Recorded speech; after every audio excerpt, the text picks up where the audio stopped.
I present to you the greatest revenge of all time. Our story today begins with our desperate protagonist fleeing through the forest. And even as he falls from the top of the mountain, he cannot escape his pursuers. One of them calls our protagonist Prince Cheon Yeo Woon and congratulates him, as he had been running for over an hour and they only just now managed to capture the lad. The boy tries to argue, saying he did everything they asked, even gave up the academy, so why do they still threaten his life? They say that even though he is a commoner, he still has the slightest claim to the throne. As long as he's alive he'll have rights, and they can't let him live. The leader of the ninjas says that if the protagonist surrenders, he'll have a painless death, but the boy refuses, saying he'd rather fight to the end. I like this guy's spirit. The ninjas move to finish their mission of eliminating the protagonist, who tries to resist and fight in some way, but he can't. Caught by the neck, the ninja still jokes, asking if that's all he's got. At that moment, the secret blade shocks them all.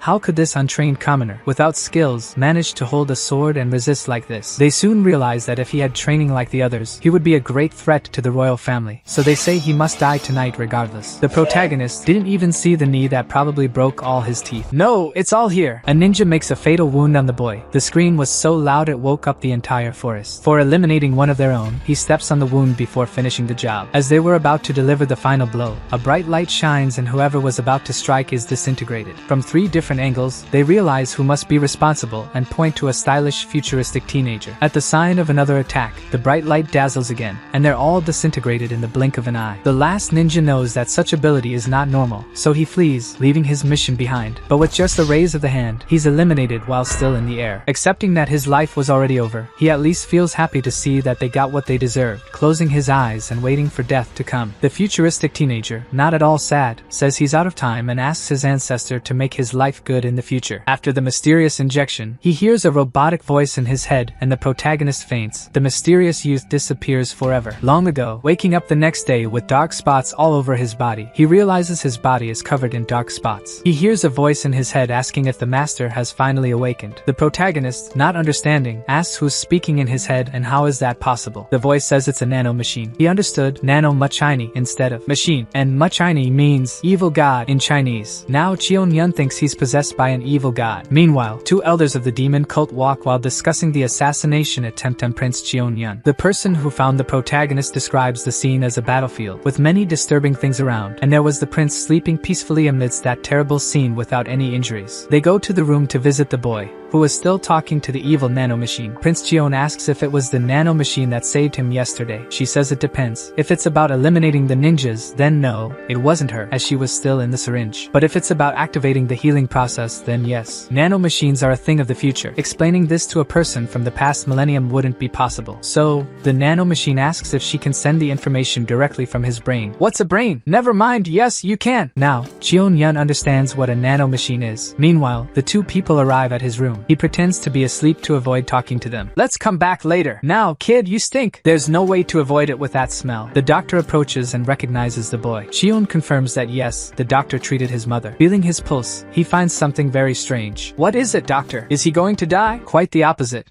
His body is in great shape. He's perfect for a martial artist. These dark spots on his body are toxins being expelled. Did he take some kind of super secret special medicine? Thinking about it, the protagonist wonders if the evil god in his head is real. The demon cult was formed by several families, but only 6 core sects. Every 10 years, the demon cult's academy opens to train the best warriors of the generation. When princes join the academy, it's called the period of great battles of the heirs. The doctor doesn't find answers, so he just prescribes some tonics for further recovery. When he leaves, he wonders how someone can improve so much overnight. When the prince was young, he thought he would die due to his fragility and lack of knowledge. But now he can learn to fight and stand among the best princes and even compete against them. Cheon Yun is alive today only because his guard, Jang, protected him. Now he orders him to go take a bath, clean up, and change clothes. In the bath, he decides to test his healing ability. Using a blade, he cuts himself deeply. Before his eyes, he learns that his body can regenerate very quickly. He didn't believe the voice in his head, but now he sees that it's true. Moreover, the nano machine has made his body incredibly powerful. Later in the library, another thing he can do now is super fast reading. He can flip through a book in 10 seconds and absorb all the content. I imagine myself at my school with this. I would be amazing. Now that the rejected prince has discovered his new infinite potential, he can now get revenge on all those who treated him badly. The first one to suffer at his hands will be the prince who sent the ninjas after him. This same boy received information that his family's ninjas failed to carry out his order to eliminate the bastard prince, tarnishing the name of the demon demon cult. He says he'll deal with that bastard at the academy. The next day, the protagonist was thinking that today is the day he'll join the academy. It would be good if he had already learned some combat skills before going to the academy. He watches guard Young train, then the nano machine asks if he wants an analysis of the guard's movements. He stays there for almost an hour watching the movements while analyzing. After that, the nano informs that she has finished analyzing the guard's movements. It's installed directly in his brain, and he tests it to see, and it already works 100%. No, actually, not quite. At least one thing doesn't work. He has the knowledge in his head, but the muscles aren't used to the movements of this martial art. So he has to train the muscles first, but she says he can also make changes to his body. He won't even need to train to use the technique, only it will hurt. He accepts, and it doesn't hurt that much, but when it really happens, he faints. When the prince's protector remembers that he's alone, hours in a place where there are people who want to kill him, he rushes to see how the boy is. Arriving there, all he finds is the prince passed out in bed. He also sees that the son of a bitch destroyed the room's floor. Astutely, he also realizes that these footprints are from his training movements, and that the prince is watching his training secretly, and training secretly too. It's true, guys, a lot of training indeed. Nano training. When he wakes up later with all DLCs installed, his knowledge and body are now ready for fighting techniques. He tries to use the technique again and breaks the floor once more. The next moment, the guard arrives with the boy's breakfast, who hides the broken floor with the table. He thinks the guard didn't notice. The protagonist remembers that this will be his last day with the guard, as he's going to the academy. It's been almost 5 years since his mother died, and the guard has been taking care of him since then. Then the guard removes the table and asks since when he learned his dagger technique. Prince Cheon is surprised, as in their culture taking others' techniques is forbidden, and that's what he did with the nano machine, so it's unforgivable. But instead of getting upset and judging the boy, the guard is happy. He hands over the technique manual and tells the protagonist that he only didn't teach him because traditions don't allow it. But since he learned it on his own, he did well, and he cries. Even though the boy promised in the past that he wouldn't cry anymore since his mother's death, the guard says it's okay. He can cry now in front of him, as long as he stays strong to go to the academy. Gentlemen, this guy is amazing! So, finally, the protagonist goes for the first day at the academy. The warrior who will make the speech for the new students tells everyone that this place may be the last they'll see in life, so be careful. He doesn't seem to believe in the potential of the students there, but when he looks to the front, where the 6 heirs of the demon sect are, he changes his mind and presents to us the names of the mortal rivals of our rejected prince. Number 1, Cheon Yeo from the Shadow Sect. Number 2, Cheon Yeo Woon from the Sword Sect. Number 3, Cheon Moo Kyung from the Spring Sect. Number 4, Cheon Jang Sum from the Poison Sect. Number 5, Cheon Yu Chan from the Blade Sect. Number 6, Cheon Wonryo from the Sound Sect. The red-haired man says that this time there's only one female candidate. What a shame. Moreover, the 7th heir isn't here. When he goes to get his ticket, the entry for the 7th son isn't on the list, so he doesn't receive the entry to go to the venue. Therefore, he has to stay at the back like everyone else who isn't important. Meanwhile, the gossip speaking ill of the prince is spreading. That's great. When he starts humiliating everyone, I want to see the look on their faces. Finally, the main event, the arrival of the Lord and his guardians to welcome the students. And for some reason, one of the Lord's guardians likes to drink a lot. So, the leader of the guardians orders them to be silent because, Your Majesty, is going to speak. This is the leader of the demonic cult, one of the top 5 strongest in all of Murin, the incredible Lord Jeon Jang. When he speaks, everyone trembles in fear at his overwhelming presence. The Lord welcomes everyone, saying that everyone there is the future and pride of the cult. So, train hard, make friends, and be great soldiers for me in the future. That's all. Before leaving, he takes a look at the 7th prince, turns his back, and leaves. He's the boy's father, but still, the protagonist is a son of his castle servant, not from any of the main clans. So, Cheon Yun himself says he didn't expect anything from him. The formalities are over. The academy director begins to explain how the 4 years of the students at the academy will be. Each of them will only have one chance to pass each stage. Whoever fails some of the tests is expelled from the academy. One of the princes raises his hand, saying he has a question. The director rejects it and asks if questions were authorized. The director explains that when you enter the academy, you lose all your privileges from the 6 families here. So, if he doesn't want to be expelled on the first day, he should shut up. The princes humiliate the protagonist, but in the eyes of the academy, everyone is equal. I already like this guy too. He says the kid's question must be obvious, that one chance to pass each stage is very unfair. However, he says there are benefits you gain when you pass each stage. A black dragon sphere, the richest library in the kingdom. Each stage they pass, they'll gain access to a new floor in it. This way, they can strengthen themselves at each stage. Now, everyone is excited. The rewards are great. But the person who just boosted the boys' morale throws and at the vast majority won't even make it halfway through the stages. So, to worsen everyone's morale, when you enter the academy, you lose all your privileges. And when you leave, your ranking in society will depend on the level you reached in the academy. So, whoever Whoever fails the first test can look for a job as a farmer. The first test is to sift out those who don't have potential. Anyone with little or no Nigong is screwed. Cheon Yun is in trouble. The prince made a deal in the past that he would never learn Nigong, so they wouldn't secretly kill him. Cheon Yun never learned, but still, the scoundrel here ordered him to be eliminated. The Sound clan will do the first test now, and only those who have at least some training will be able to stand for the necessary time. The test begins, and upon hearing this music, it's very intense. The weakest students started to fall. The 6 princes trained from birth with all possible resources don't even feel difficulty. But then the woman starts playing louder. For some reason, she's getting angry, and the princes begin to notice that it's becoming difficult even for them to endure. People deep down are bleeding from their ears, but the woman doesn't stop, and it gets more intense. The woman's intention is to bring down the 7th prince, whom she hates, without caring about the rest of the students falling. One of the princes wonders why this woman is playing even louder and louder. Then he looks back to see what it is. Then he realizes our beloved protagonist showing no signs of fatigue. How is this possible? He doesn't even know Nigong, or does he? Everyone starts feeling the pressure from the bad music.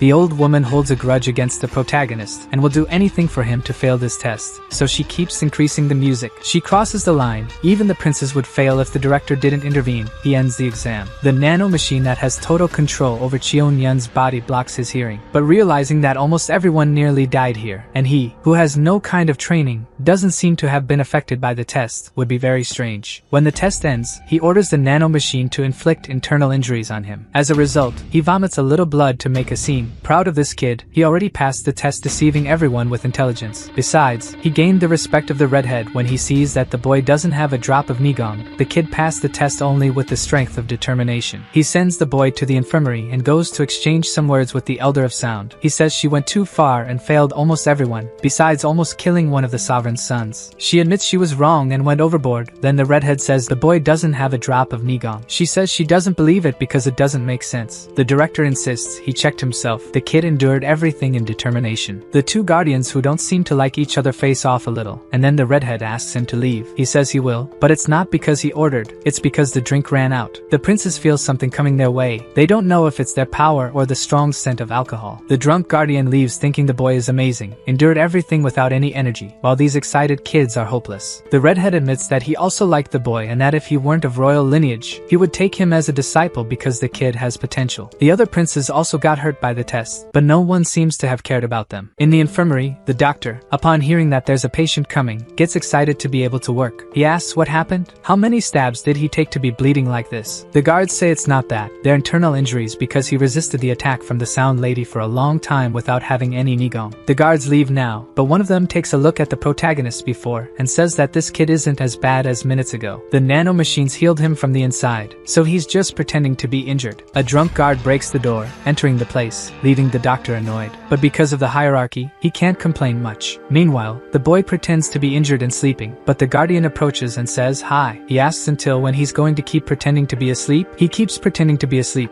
so the guy uses magic, lifts him and says that if he doesn't stop now, he'll get slapped on the ear. Finally, the prince gives up and asks how he knew it was pretending. The drunk guy finds it funny and says it was because of the speed of his breathing. Someone who's unconscious doesn't breathe like that. The guardian says that kids nowadays are all spoiled and take the easiest path, full of whims. He says he liked the protagonist, that he has determination the other students don't have. He releases the ability he made for him to sit down. The guardian says he wants the boy as a disciple. Surprised, Cheon can't believe that one of the most powerful guys in the kingdom wants to be his master, so suspiciously, he asks if the drunk knows who he is. He says yes, he's the useless bastard son of the Lord. He disagrees with the last part, but it doesn't matter. If he does this, the other 6 noble families will be against him. The guardian says he's not in favor of him anyway, so it doesn't matter. But what will you teach me? How to drink? The man knows he grew up as the bastard son everyone wants to get rid of, so he's already suspicious of something so convenient. The boy thinks it's better not to. This is an academy. He won't lack teachers here. But then the drunk explains that things won't be easy for him here. For example, everyone who got hurt after the last exam ended wasn't sent to the infirmary, only the boy. That's because everyone else used Nigong to heal themselves. The prince who doesn't know how to do that is the only one here. In other words, if the prince doesn't learn Nigong, he won't stand a chance here. The only way he'll learn that is with 2 hours a day on the first floor of the library. Faced with all these arguments, the only thing the prince thinks about is how much he'll be able to enter that library and use the hack machine to speed run reading. But he realizes that even with the nano machine, he's at a huge disadvantage, so he accepts, yes, to be the drunk's disciple and bows before his master. Look how cool. The master says that the blood Cheon should not bow before anyone and lifts the boy using Nigong. In other words, the royal blood blood is the Cheon blood, so the drunk master recognizes him as a true prince. Guys, I'm going to cry. Now I won't call him drunk anymore. The right guardian pats the doctor and tells him to take care of his student well. The doctor congratulates the prince. The guy who never takes students today made a point of having the boy as his disciple. And behind the scenes, because it's forbidden to have masters from outside the academy here, but he won't tell, the doctor is a good guy. Meanwhile, on the training field, the class is cultivating. Someone tells the left guardian that a total of 415 students passed the first test. The guardian says it was 200 fewer people than in the last test 10 years ago, and that's because this year's test was very difficult. The students who didn't pass are revolted at the academy. He tells those who didn't pass and found the test very difficult that the test was difficult because of the 7th Prince Cheon. But regardless of that, accept their fate, then forcibly expels all of them from the academy. The guardian also says that this year the competition will be stronger since the level is higher due to the difficulty of the first test. Among the talents, the number 1 prince of the Dark Clan and the number 5 prince of the Sword Clan are the great talents of this generation. It is very likely that one of these two will be the successor to the great leader. The guardian says that from today on, groups will be formed, and the next tests will be in groups, so either everyone in the group fails or everyone passes. From today on, everyone will be trained by the tactics and techniques team. Take advantage and look at the faces of these teachers, who are all very friendly. After class, the prince who tried to kill Cheon Yun before tells the instructor that one person from his team is in the infirmary and hasn't received the news. He doesn't want his team to fail because of one guy, so he wants to give him the news to keep him informed. The instructor congratulates the prince and says he understands the meaning of the next group work test and says he will go there himself to give information to this student in the infirmary. The instructor warns that only those who are injured can go to the infirmary. Smirking maliciously, the boy says it's okay. The protagonist will undergo acupuncture treatment for 14 days. That's all to disguise. He can't heal overnight to avoid arousing suspicion because everyone knows he can't use Nigong. The instructor from Prince Cheon Yun's team went to the infirmary to talk to the boy, but his doctor didn't allow it and warned that for 14 days, he won't leave here. The next test is in 3 weeks. Until then, he will have to learn everything he needs on his own in the infirmary with his secret teacher. In the dead of night, the legendary Yasuo sneaks into the prince's room to instill Nigong within him, believing it will make him stronger. The master arrives, stating that tonight, Prince Cheon will learn what he should already know. Injecting his own energy, he clears the path for the prince's own flow to run freely. For someone who's never trained, the prince has the perfect physique, like a god of war. Could this be the influence of the Lord on the child? It wouldn't be surprising, as the only woman the Lord truly cared for was this boy's mother. That same night, fights erupted in all the dormitories to decide the leaders. A cadet beat the prince of the Poison Clan and all the other students. His name is Baek Ji, the new leader of Group 18. Back in the infirmary, after hours, the guardian finished unlocking the prince's Nigong veins. It was extremely exhausting and likely painful, but the prince insists he's fine, not feeling a thing. The guardian tells him he has 1 more week to learn to use his Nigong before leaving. Seeing how tired he is, Prince Cheon recognizes his effort and becomes even more determined. Pleased with the prince, the guardian advises him to always remember breathing and flow before departing. With these words, the prince thanks his mentor, determined to master it in a week. This marks the beginning of his journey for revenge. The next day, at the training center, the guardian divided the class into groups, assigning each prince to a different group. That night, the groups would decide their leaders. As expected, each prince became the leader of their group, showcasing their power and superiority. However, one prince didn't become a leader. His face bruised. He stood in front of his group's leader. Another prince taunts him for failing to become a leader, especially the prince our protagonist hates the most. The prince of the Poison Clan grows angry, vowing revenge later. I want to see how far this goes. I'm enjoying it. After class, the prince asks the teacher how many days until his teammate leaves the infirmary. The answer, 1 more week. Frustrated he can't attack his nemesis yet, in the dorm, he takes out his anger on everyone. One of his allies suggests that if Prince Cheon Yun won't leave the infirmary, where the injured go, they can send someone there. The doctor in the infirmary, with only Cheon Yun as a patient, suddenly receives a new patient with a sword lodged in his back. After stitching him up, he'll have to stay in the infirmary for 3 days alongside Cheon Yun. Now I get the plan. Sent during the night to injure Cheon Yun, the plan seemed right, but trying to sever his ligaments triggered the Nano machine's defense system. A surge of electricity ran through him, causing him to pass out. This noise wakes our protagonist, and seeing what just happened fills him with rage. Later, the attacker wakes up tired, confused about how he was knocked out. The calm prince tells him the sleeping beauty has finally awakened. The boy panics when Cheon Yun shows him his now shaved head, the pride of a warrior. Cheon Yun hits him to calm him down. He has more important things to do. He asserts his dominance, demanding to know who sent him. When the boy refuses to cooperate, Cheon Yun threatens to cut him if he doesn't spill everything. Finally removing his gag, the attacker claims students can harm each other outside the combat field, so he can't do anything to him. Cheon Yun promises to do something that won't leave marks for the teachers or anyone to notice. Just seeing those needles got me scared, guys. He covers his mouth again and puts it on his fingers. Only after fainting twice and having his whole hand operated on does he decide it's it's time to talk. However, the prince already removes his gag and says he already knows it's Prince Mujian. How do you know? Cheon Yun says the instructor comes here every day, so he asks about what's going on outside, knows which group he's in, the Spring Clan Prince's interest in him, and his leadership of the group. At that moment, Cadet 23 called Hyobang remembers they said this guy is dead weight, but that's not what he found out today. He swears he won't tell anyone what happened today, so don't hurt him anymore. However, Cheon Yun says he needs to sleep and delivers a Nigong blow that knocks him out. As his consciousness fades, the bald guy realizes this guy does have Nigong. Yes, he's deceiving everyone. That's our protagonist, ruthless, powerful, and thirsty to surpass everyone. I'm really enjoying this story. Please leave a like on the video to show me if you guys like this guy too. The master who visits his student every night with all the excitement in the world because he's a monster, and he'll have merit in it. Arriving there, he'll take Cheon Yun's reward, the Black Dragon Sphere. At that moment, he discovers there's a body in the infirmary with him. The protagonist calmly says that's a cadet who came to the infirmary with an intentional injury to try to kill him. Unconcerned, he says he already knows who ordered it, one of the princes, and it's fine, he's used to it. The master is sad. A child shouldn't be used to this. He says he'll need friends from now on, that'll be important. But enough of that, it's time to install another hack. With this sphere he brought, the protagonist will progress more than 20 years in Nigong training. If he knows how to take advantage, they start the assimilation, and every day he's more of a monster. Soon Sung Jin won't stand a chance. Kid, what happened to your hair? Don't say anything else. I'll leave you alone. The extra was sent to eliminate the protagonist from being a competitor to the throne, and the only thing eliminated was his hair. After the bald guy left the infirmary and told the master he failed in the mission, a bad person like him humiliates the bald guy who failed. The bald guy covers his head and says that the one who tried to kill the protagonist woke up. After that, the doctor didn't leave the room. He didn't have a chance to try anything. The doctor didn't even sleep again in those 2 days he stayed there. The prince is annoyed that the doctor is so perceptive and protects the boy. Even though it seems like Cadet 23 wasn't at fault, his leader beats him and calls him an incompetent piece of trash. Finally calming down and saying he'll handle it on his own when he gets out of there. While still hitting the bald guy, Hyobang remembers how kind he was when he asked for this favor, but now he treats him like this. So he decided not to tell about the protagonist's true abilities. When the time comes, he'll find out on his own. Cheon Yeo Woon kept training in Xiao Meng's martial arts, the right guardian of the cult. This time, Cheon trained a new technique, and his movements were much better than before. Meng watched the training very closely and was amazed by Cheon Yeo Woon's genius. In just a few days, Meng showed the shadow butterfly step a few times, but now Cheon can confidently demonstrate these movements himself. The protagonist decided to show only the basic movements he learned by watching his master, fearing to raise suspicions if Cheon Yeo could perfectly mimic just by looking. Meng thinks that if he had more time, he could teach all the movements of the technique. Throughout the week, he managed to master the basic movements. He praised his student and said that Cheon had mastered them well. Meng gave him a piece of paper containing information about the butterfly technique so he could study it on his own. Morning was the last day of classes with Professor Meng. Cheon Yeo thanked the professor again. Satisfied, Meng pulled out his blade and showed it to his student. Cheon's surprised face reflected in the sword. Meng then threw his sword so he could feel its weight, which is 3 times lighter than a regular sword. It's a treasure of his clan. He demonstrated its cutting power, slicing through a solid piece of wood effortlessly. As the boy would leave the infirmary tomorrow and showed him the complete movements, Cheon Yeo paid close attention as his master began, asking the nanopad to start analyzing. In the morning, his master Meng left the infirmary. 2 people were mysteriously watching from afar, the left guardian and the central guardian. The red-haired director of the academy questioned why the central guardian had always been protecting this boy. His answer was simple: it's fair. He left the redhead alone, who then wondered if 10 days of training would make things fair. That morning, when the doctor went to the infirmary, he noticed something different. Cheon Yeo Woon was always awake in the morning, but this time he was sleeping. He decided to do the same and sleep, but Cheon Yeo Woon wasn't sleeping as he should. The doctor woke up startled by a noise. His only patient began vomiting. Worried, he made him lie down again and checked his pulse. It left him in doubt. The pulse of someone who is asleep shouldn't be so rapid. What's stranger is he suddenly calmed down. The doctor began to doubt his medical knowledge and went back to sleep. After a few hours, Cheon Yeo Woon woke up. 8 hours of sleep were needed for the nanopad to act. His body was now adapted to the new technique he had just learned. His master showed the technique to his family so he could train. Yesterday was the last day he could train him. From now on, he must evolve on his own. Meng asked him to be careful and to strive to do well. This made Cheon Yeo Woon happy. It's the first time someone else has cared for him. Testing his new condition, his master has no idea his technique has already been 100% learned. His body is now fully capable. While testing his body, Cheon Yeo Woon realized his senses are sharper. He could sense the doctor coming from the other side of the wall. Dr. Baek Jong-min came to bring the cadet uniform. Now he's number 7, representing being the 7th prince. The doctor also wishes him luck from now on, and says he'll be sad to have no more patients to care for. With malice, young Cheon Yeo says that soon he will have many patients to treat, then thanks the doctor for his care and leaves. At the infirmary door, he stops for a moment and says that the doctor was also great to him, keeping his training secret and taking good care of him. Cheon Yeo Woon will never forget that. Later, when went to the academy training, everyone was surprised to see this student who never came before. Prince Mugium was eager to destroy the brother he hated so much. An instructor asks if he's well enough to participate in the classes. He says yes, he's fully recovered. When asked if he knows how this class works in theory, he says yes. Then, he must grab that sword and shield and take his position. Passing by his brother, Prince Mugium asks if he was afraid to hide in the infirmary. However, Mugium is totally ignored. Being ignored by someone as arrogant as him hurts his hatred deeply. Meanwhile, Cheon Yeo just observes what's happening. Soon, he will show his place. The professor announces that training will begin now, and if there's any accident again, the person will be expelled. Each team leader must lead their group in a battle simulation. The professor placed Prince Cheon Yeo in an easier position, expecting him not to keep up with the others. But in fact, he's doing better than expected. For 15 minutes, the simulations continued. The instructor was surprised how other students were already at their limit, yet Cheon Yeo, who had been in the infirmary for 14 days, was doing fine. Then, he decides to change his place. Prince Mugium continues giving orders to his group as they advance. In a new position, his brother Cheon Yeo doesn't make any mistakes, which irritated Mugium. Therefore, he ordered one of his servants to obey him and do what he commands now. When the time comes and they're in formation, he should attack Cheon Yeo, take him out of formation. When it was the perfect time, he put his foot on his back to kick him. However, the protagonist had noticed and mocked him. When he tried to kick with all his force, the Nano machine's defense system activated, and he was thrown back several meters, dragging himself. He didn't understand what happened here. Could it be that Cheon Yeo's Nigong is stronger than mine? The troublesome student lying on the ground, the professor approaches and says, "Him again? The same boy who last time injured his fellow with a sword. He had to go to the infirmary." The irritated student looked at the protagonist and saw him smiling. This made him grind his teeth in anger. The professor standing in front of him asked if that expression was for him. Because of this insolence, he struck his student in the chest and said that from today, Cadet 23 for the next 4 days will have no day off. And if he has any questions, can he speak now? Why you bully me? At this moment, Prince Mugium and his group became a joke. The arrogant student defended by the prince was now humiliated. Prince Mugium was filled with hatred for this. Watching everyone in training, the academy director wonders if Cheon Yeo already has a higher Nigong level than that boy then. It was said that he was untalented, so maybe it's true that being the Lord's son, even if he hasn't had training, talent runs in his veins. All the prince can do now is to send disapproving looks to his brother, as he can't attack him. Later, in the weapons hall, the students are allowed to have lunch. Everyone will eat chicken and other meats. The protagonist is happy because everything tastes so good. However, his brother's hateful or irritating look bothers him. Can't he even enjoy his meal and stop it? This makes him think, why does he hate so much if they've never even seen each other? The protagonist just thinks they don't know what suffering is. None of them saw their own mother die helpless, so he can't wait to destroy them all. Later, after everyone ate, the cadets were dismissed, except for Cadet 80. He's under punishment. Content: Cheon Yeo observes that things are improving. Now, all students are heading to the library. There, his brother awaited him leaning against a pillar. And as always, he's with stronger people by his side. He's a coward. This commotion catches the attention of other people, including the princess. His sister watches from afar. The prince, now that he has an audience, begins his show. He goes up to Prince Cheon Yeo Woon and calls him a dirty blood. He says that until now, it has been easy since he was lying in the infirmary. So he asks if someone of dirty blood like him is annoyed. Cheon Yeo Woon questions if he's insulting the Lord, because calling someone who has his blood dirty is the same as saying that the Lord's blood is dirty. The protagonist ironically asks if he's so powerful that he can even insult the Lord of the cult. The situation turns against the prince of the Spring clan. His sister then says he's really dumb to do that. Farther away, the prince of the Sword clan says his brother is an idiot. Feeling humiliated, Mugium grabs him by the shirt and attacks the protagonist. However, in the blink of an eye, a punch hits his face and he falls. Cheon Yeo Woon then asks if he feels annoyed. The prince, who has never been disrespected or hurt, screams in frustration, "You worm! How dare you do this to me?" The prince then attacks his brother. Mugium hits the void. Cheon Yeo Woon easily dodges, and after getting some distance, he flees the scene. This ability to move surprises his brothers. He shouldn't be able to move like that. The prince screams for his allies to pursue. As he holds his nose, he says he can't let him live, can't even consider him human. As they chase the protagonist, they find it odd. He seems to be running just enough so they can't get close to him. After a while, the prince also catches up to his men. Shocked shouting why they haven't caught him yet. Confidently, he says he will crush every bone of Cheon Yeo Woon. After a few minutes of running, the protagonist finally stops. He asks if they're tired of running. As he prepares his attack, he shouts there's no reason to show off. The prince blocks his blow and is thrown back. He says he defended the blow using Nigong and still got pushed back. His Nigong is strong, the angry prince says. So you know martial arts. Museum thinks it's strange. In the first test, he didn't have any Nigong at all. So what happened for him to get so strong? Cheon Yeo continues attacking his brother. When the others manage to arrive, they see the fight, which is intense. The prince also manages to retaliate and hits him in the stomach. The protagonist says he'll take a few hits and defends against others. Despite everything, his opponent is still strong, but he can still endure this battle. Quickly, he goes after the prince and almost hits him in the head. The prince then dodges and hits him directly in the face. Now confident, the prince says he's trash, doesn't even know how to retaliate. The protagonist on the ground just watches with a concerned look. The prince, mocking him, says imitating others' techniques is beyond his limit. Truly, the protagonist admits he underestimated him, recognizes that the prince has more combat experience. However, Cheon Yeo Woon closely observes his enemy when the prince attacks using one of his techniques. Using the nano machine to analyze his movements and identify the weak point, at the right moment, he dodges and hits his opponent directly with an uppercut to the chin. The attack was so strong it could have even broken his teeth. This surprised Cheon Yeo Woon. The prince takes some distance, holding his teeth in his mouth. The protagonist now realizes he can use the nano machine to analyze movements. The move he just used is from boxing, something the nano machine has in its database. Angry, he now attacks, throwing several punches at once. Cheon Yeo Woon easily dodges. His enemy's movements are easy to predict. This frustrates the prince. He lands several blows on him. As he's beaten, the spring prince recalls his past with sadness. His mother said he was incompetent. Because of that woman, everything went wrong. Because of her son, who can't do anything right, everything went wrong. Now we're back to the present. Cheon Yeo Woon watches as the prince cries. He tries to attack him again. However, he's counterattacked, his head brought to the ground. The result of the battle is the complete defeat of the spring prince. All that's left for him is to stay on the ground, crying and bitter about his defeat. Cheon Yeo Woon says you reap what you sow. The prince's allies wonder, is that the same person they said was the weakest? Cheon Yeo Woon asks if they also want to get beaten up. Fearfully, they say no. Museum questions why he didn't finish the job. Cheon Yeo Woon affirms that if the next test wasn't a group one, he would have cracked his skull right there. The prince yells for him to do it, then don't be a coward. However, ignoring him, Cheon Yeo Woon leaves. The prince stays behind, only to savor his defeat. As he returns, the protagonist says his lack of combat experience is a problem. Stopping near a river, he asks if the nano machine has more functions he can use. It replies that so far, he has used only 3 out of the 100 functions that exist. Surprised, as he doesn't know the existing functions, he asks the nano to transfer all the knowledge about the functions to his brain. After the shock of knowledge flooding his mind, he feels great. Searching his mind for the various functions that exist, the augmented reality function can help. With this, he's able to simulate, in his visual field, a hologram of his opponent. The nano can stimulate in his vision the opponent's movements, so he can simulate realistic combat. The simulations are so good that even the prince's arrogance is in the hologram, and that's good. The protagonist's anger increases, hearing the hologram's word. They engage in combat. Cheon Yeo Woon can't hit the hologram, but the hologram can hit, and the nano machine simulates the impact on him, even the pain. So, after several hours of training, he's exhausted on the ground. Despite feeling a lot of pain, he was able to train even more. No pain can stop him from advancing in his training and changing his destiny. When he finally returns to the dormitory, everyone looks at him suspiciously. Did they know he beat the current dorm leader? Hyobang, the one who tried an ambush from the infirmary and now is bald, was the first to talk to Cheon Yeo Woon, saying his bed is over there. Of all the people in the dormitory, he was the only one to talk to him. So, the protagonist wonders why he changed his attitude. What does he want with this? Hyobang kneels and says he will bet everything on him. Cadet 23 says he wants to follow Prince Cheon Yeo Woon and for him to be his new master. Everyone around wonders if that's a vote of loyalty? Due to what happened before, Cheon Yeo Woon doubts his honesty. However, he insists he regrets his actions. In front of everyone, Hyobang asks him to accept him as a servant to redeem himself. With sincerity, he was betting everything on the 7th prince, as he was abandoned by all the others. After observing for a while, Cheon Yeo Woon says he accepts him like that. This response left him amazed. The bald one was even willing to kiss his feet. All of this happened in front of Prince Museum, who was his master until then. The prince's servant says he's an insect to do this. Hyobang tries not to show that he's scared, but he's very afraid of them. Watching this happen, the protagonist asks why they're calling his servant an insect, when, in fact, the insect here is you. The boy gets angry. Protagonist asks if he said something. Because Because of this humiliation, he attacks Cheon Yeo Woon without thinking of anything else. His blows are predictable. He just dodges and hits his neck. He fell unconscious. Compared to his hologram characters, this is nothing. In front of his new servant, the bald one thinks he made the right choice. Cheon Yeo Woon asks if the prince wants to try his luck again. He just ignores and says that nothing changed because he only has one servant. Museum avoided the fight, and the other students notice, and they begin to wonder if maybe that person will bring changes to the academy. A week had passed. On the training field, the instructor shouts that he has taught everything he could to the students. Now, they must be responsible for themselves. The groups that will face each other in the academy's second test will be drawn now. Each key will have 4 groups. The battles will be group against group. The academy director called the leaders to draw. He noticed that some of the leaders had already changed. The groups that will face each other are drawn. Group 1 is everyone's favorite to win. When it was Group 8's turn, he realized that Cheon Yeo Woon was the new group leader. His sister, who just found out now, thinks Museum is an idiot. She warned him several times to be careful. After the afternoon training, the Spring Clan Prince went to the mountains to train alone. However, he is surprised by his sister. Unlike wanting to know why she's here, he ignores her and leaves. The girl insists on talking to him, so Museum asks why she wants it so much. She says that after gracing him with her presence, he can't ignore her. She thought a lot before coming here to talk to him. However, frustrated, the prince doesn't want to know anything else. She loses patience and goes straight to the point. She shows her arm and says she got hurt. The reason for this is that last night, while training, she was ambushed. She doesn't know who did it because they were masked. This really worried her. Museum asserts that this happened because she was careless. Irritated, the sister says that's not how it happened. The girl explains that the academy informed the group leaders in advance against which team they would fight, as they expect the other teams to attack the leaders of rival groups. Without the leader to command a team, the group has no chance of winning. After talking, the girl gets impatient and says she doesn't want to hear that one of the heirs was expelled before taking the second test, so he must be more careful. The girl leaves, and Museum says it's strange. The weakest among the princes warns him. However, behind him, something was hiding in the trees, someone thirsty for blood. Hours had passed. It was already late when Cheon Yeo Woon finished his simulated battles hidden in the forest. After thinking about his progress, he decided to return to the dormitory, but on the way, he noticed something strange. The sound of a fight near where he is. When he's sure of the direction, he goes to check. It didn't take long for him to find a person lying on the ground and Prince Museum in combat with the ninja. The blade already had blood from its victim. In combat, the Spring Clan Prince was struggling to stay alive against the blade attack. He twisted his leg in combat. The situation, which was already critical, was now inevitable. The last attack would be fatal. However, Cheon Yeo Woon goes to him and forces the ninja to defend himself. Cheon Yeo Woon manages to hit his stomach by a hair. Now that he's been discovered and the opponent is strong, the ninja fled. Cheon Yeo Woon asks if the prince didn't die. I don't feel so good. After some time, they returned to their dormitory. He even carried the wounded. His new servant asks if his master is okay. He says yes, he's not hurt, just tired. One of the cadets says the prince is bleeding a lot, and that's dangerous. After a while, one of the instructors goes to the dormitory to help. Worried, the instructor says there's a problem. The Spring Prince won't be able to walk normally for some time. That's the worst possible thing. How will the group be able to fight without its leader? The instructor faints Museum and says he will take him to the infirmary. The protagonist, worried, remembers that there is another injured person, but the instructor ignores him. Still, Cheon Yeo Woon carries the other wounded, saying that Cadet 4 is also in trouble. The instructor asserts that Cheon Yeo Woon did very well. He purposely left one behind so that someone would come after him alone. The instructor says that from now on he can take both, and then warns him not to go out tonight, as it's dangerous. The test is tomorrow. He also says that he must learn to fight with what he has. With that, the protagonist understands that his team is understaffed, but that's part of the test. Surely this also happened to the other groups. Thinking about it, he sees ants on the ground and how they fight in groups, attacking the leaders of other colonies. Now, everything makes sense in his mind. In the demonic celestial cult, one should not be bound by rules. Returning to the dormitory, the students are panicked because losing their leader means it's over for them. They'll all be expelled. Cheon Yeo Woon says they must think about electing a new leader and come up with a plan. Before he could say anything else, Yeo Bang suggests that his master be the new leader of the group. He argues to everyone that this is the only solution. If he was powerful enough to defeat Prince Museum, he's the best choice. Timidly, everyone raises their hand and agrees that this is the only alternative. So, they all agreed Cheon Yeo Woon, who was despised until today, will lead Group 8. Important decisions were made that night. However, precisely at midnight, the protagonist awakened and, using the nano machines for night vision, he went to the dormitory of Team 7. Upon confirming that everyone was asleep, he stealthily struck the energy points of all the cadets. The last one he struck with excessive force. With everyone unconscious, he now used muscle acupuncture and sealed all their meridians. This way, they wouldn't be able to use Nigong energy. The protagonist whispered to them not to hold resentment. It wasn't personal. Before leaving the team's dormitory, he realized that one person was missing, so perhaps it was from here that the suspicious person who attacked the Spring Clan Prince came. The next day, the new leader of Team 8, Cheon Yeo Woon, went to participate in the drawing for the test. The Guardian, upon noticing this change, was pleased. To him, it meant that the cadets understood the true meaning of this test. After everyone was ready, he told them to show worthy victories and that he was looking forward to seeing them. As they returned to their positions, the protagonist noticed that that person had a familiar look. Those eyes he had seen before. He asked the Nano to analyze his body structure, and after a few seconds, she confirmed that it was 100% compatible with the person from that night. Officially, the team duels for the second academy test would begin. In the first round, Team 1 would face Team 3. The Guardian shouted for them to be ready, and then the troops engaged in combat. Team 1, led by the Dark Clan Prince, gave a flawless performance, using a diagonal formation. With the prince's leadership, they were winning the battle. In the end, the members of Team 3 were completely subdued. The leader of Team 3 surrendered. The Guardian admitted that it's not like he was weak, but against that person, he wouldn't stand a chance. In the second round of the day, Team 4 faced Team 2, and Team 4 emerged victorious. The third clash would be the duel of our protagonist's team. His soldiers were afraid and lacked confidence in the training they had received. The protagonist looked at them and said that if they were nervous, it was normal. He was too, but if they didn't win today, they would be expelled from the academy. Their future depended on it. So they should have anger, not fear, courage, and determination to improve their future. Motivated by these words, his team was now completely focused. How he encouraged the cadets caught the Guardian's attention. Those eyes weren't those of a loser. His opponent would be Team 5, led by the daughter of the Sound Clan. She was frustrated because she wanted to have a match against the Spring Clan Prince. But the idiot lost his position, and now she'll have to face this bastard. The princess ordered everyone to attack. The protagonist then ordered them to wait. She formed an arrowhead formation, and Cheon Yeo organized the formation in layers. The Guardian, observing the combat and the team's decisions, said that this defensive form only makes sense if the front leader is strong. When their princes entered combat and exchanged the first blow, the princess was surprised as the powerless boy defended against her attack. She was extremely powerful, and everyone believed the protagonist was weak, so his defense drew everyone's attention. The protagonist knew he didn't have as much energy as she did, but he smiled in this situation. He managed to defend against all her blows, so, one by one, she wouldn't be able to win. The protagonist ordered them to change position. The formation he ordered, she thought would be foolish for them to make. She said he was a terrible leader, as she expected. The protagonist prepared a line formation, so she would force the destruction of these lines with a spear formation. When they were face to face, he changed the formation to a pincer formation. The girl quickly ordered them to defend against this attack, but before it was completed, the protagonist now ordered them to change to the arrow formation position. She couldn't predict any of the moves he made, so after the movements, they were face to face, but all her troops were cornered. The number of positions he shouted were just tricks. Hearing the positions, she thought she knew what would happen, but in fact, it was a bait. When the order was given to attack, everyone was afraid. The soldiers, in fear, dropped their weapons and gave up. The girls shouted that they were fools for dropping their weapons. The feeling of defeat took over her body, and memories began to flood her mind. She had a feeling that everyone would laugh at her for failing, and it would be against the worst of all. She couldn't accept that, and then flew into a rage. She advanced alone against the leader of Team 8. The protagonist dropped his shield for a sword battle. The girl sustained injuries, as did he, but her skill was surpassed by the brother she hates. Cheon Yeo Woon executed the butterfly strike and defeated his sister. To the absolute surprise of everyone present, even the Guardian, the result was unexpected. The girl only saw that her arm was no longer attached to her body. The protagonist was superior. As she understood the result of the battle and what happened, the pain reached her, and along with it, a feeling of terror. The screams spread throughout the school. The instructors went to help the defeated while the victorious one observed on the blade. This is his first revenge, and as expected, it is stained with red. Furthermore, he was apprehensive because he executed the movement perfectly as he learned, but his movement wasn't as complete as he expected, so there is a limit even when you already know the moves. Team 8 was declared the winner. The Great Guardian, realizing that this was the butterfly blade technique, was pleased and surprised, wondering how that drunkard managed to teach that to this boy. He thinks that in these last 21 days he has grown in every aspect. He used a high-level technique and managed to cut the princess's arm. It's as if if he were a genius sent from the heavens. The guardian should have insisted on making him his disciple that time. Now the glory of teaching this person will fall upon his drunken rival. From now on, the boy will conquer the heavens. The next fight would be held by Team 7. Its members were not well. The group's leader was angry because the fight he had with the protagonist before hurt him. And somehow, he found out who sabotaged his team and was now looking at him mockingly because he was deceived. In combat, Team 7 wouldn't stand a chance, as all the members had their meridian flow blocked. Defeat was certain. However, the group leader organized the arrowhead formation, and the rival team leader was surprised. The attack was so fierce that it ripped the darkness from his hands and pierced his chest. The scene was frightening, but it motivated his team, which was weak. Even with their energy flows blocked, they could rely on their physical strength and attack. In the end, even though they were without energy, they managed to defeat all the members of the rival team and emerge victorious. An achievement based on strength and hatred. Then the leader of Team 7 tells our protagonist that he will be next. And indeed, this went beyond what he expected, so Cheon Yeo Woon says this guy is annoying. The battle between Teams 7 and 6, Team 7 emerged victorious. All the battles were conducted, so in the director's room, they were analyzing the results. He receives a list of all those who failed in detail. They discuss that because the battles are in groups, if the members of the main families who lost feel offended, they train their representatives and were hindered by the lack of skill of other weak families. Regarding this, the Great Guardian says it's a pity, but they still grew their families well, and nothing can be done. Now, the winners must be taken to the library and receive their medicinal sphere. Everyone was eager to have access to the great knowledge library. The protagonist himself never thought he would set foot in this place, the library that contains books on all martial arts techniques in the cult. The cadets had already accessed the first floor while he was in the infirmary. Today, everyone would have access to the second floor, but the protagonist would have to visit the first and second floors at the same time. He remembers his master telling him not to waste his time in the library and focus only on mastering the butterfly technique. Furthermore, the butterfly technique he is learning is found on the 4th and 5th floors of the library, but he is learning it earlier thanks to his master. Since he wouldn't have time, they wouldn't be able to take advantage of the benefits of the 1st and 2nd floors, but he shouldn't feel sad about it. His master tried to comfort him, but the protagonist was actually confident. No one knows he has an unimaginable secret. It was the first time he saw so many books together, and he could only stay in the library for 2 hours, so he would have to make the most of his time. As he flipped through the pages of the books, he asked the Nano to analyze everything that was written. In 1 hour, he managed to scan a total of 55 books. Walking further into the library, he reached a place where a guard was sleeping next to a monolith. Was this a tomb? The guard responds that this is a tomb left by the ancestral celestial demon founder. This answer caught our protagonist's attention. The man tells him that this was carved in sapphire, which is an almost indestructible stone, but when he looks more closely, Cheon Yeo Woon discovers that this was carved with fingers. The guard comments that people are so focused on the books that they never noticed that this was here and showed no curiosity. He protected this place for over 20 years, and no one ever paid attention to this grave. This includes all the descendants of the celestial family. Looking at the back of this monolith, the protagonist notices something strange. There are blade marks carved into the stone. He asks the Nano to analyze these cuts, and after a complete analysis, she discovers traces of a sword blade intertwined. These marks were made by 2 different weapons, by 2 different people. But why would this be here like this? He uses an augmented reality of the Nano machine and realizes that there is a difference between the marks. It was as if the second person had done it later and tried to hide the original first marks. Anxiously, the protagonist wonders if he could use the Nano to separate the original marks from the marks that were made later. After a complete analysis and using a simulation, he is surprised. Yes, it is possible to separate the sword strikes. These marks are not normal. It is a sword movement with formations unknown to everything the Nano knows. Just by looking, he couldn't tell what kind of movement this was, so he asks Nano to analyze the movements of the marks and replicate them in an augmented reality simulation. It is possible, but first, they have to check the sapphire's resistance to measure the user's strength. At that moment, the guard questions why he isn't going to read books. He's wasting time here. The protagonist then asks if he saw the marks behind as well. He says yes and finds it very sad. Rumors say that the ancestor left the sword technique of his epiphany here. Whoever did this on top to desecrate is a coward. Cheon Yeo wonders if maybe they did this to try to get the ancestors' epiphany. In other words, there is doubt whether this was just vandalism or has a meaning behind it. Finally, the guard lets the student do as he pleases. He won't interfere. Nano informs that the stone's resistance can be measured by putting his hand on the stone. As he begins the analysis, Nano compares the stone's resistance to diamond. Diamond's resistance is 10, and this sapphire is equal to 7. This is extremely resilient, so the protagonist wonders who would be capable of making these marks on the stone using their fingers. Using augmented reality, Nano simulates a dummy in Cheon Yeo Woon's vision. The martial artist prepares and executes the strikes that would leave these marks. Seeing this leaves him astonished. All the marks were left with just one continuous movement of the same technique. The butterfly technique he previously learned from his master, even when mastered, doesn't compare to this. Then, he quickly asks her to transfer the knowledge of these movements to his brain. Now, thinking about it, he doesn't even know who this person is, but he has just received the best gift that could exist. Through this stone, he gained knowledge of incomparable movements. But before leaving, he hadn't thought about the other technique that was on the stone. Curious about this, he asks Nano to simulate the movements of the other person now. When these movements are executed, they are even more devastating. The protagonist was shocked by this information, and he asked Nano to simulate the battle between these two people, technique against technique. After she does this, the holograms engage in combat.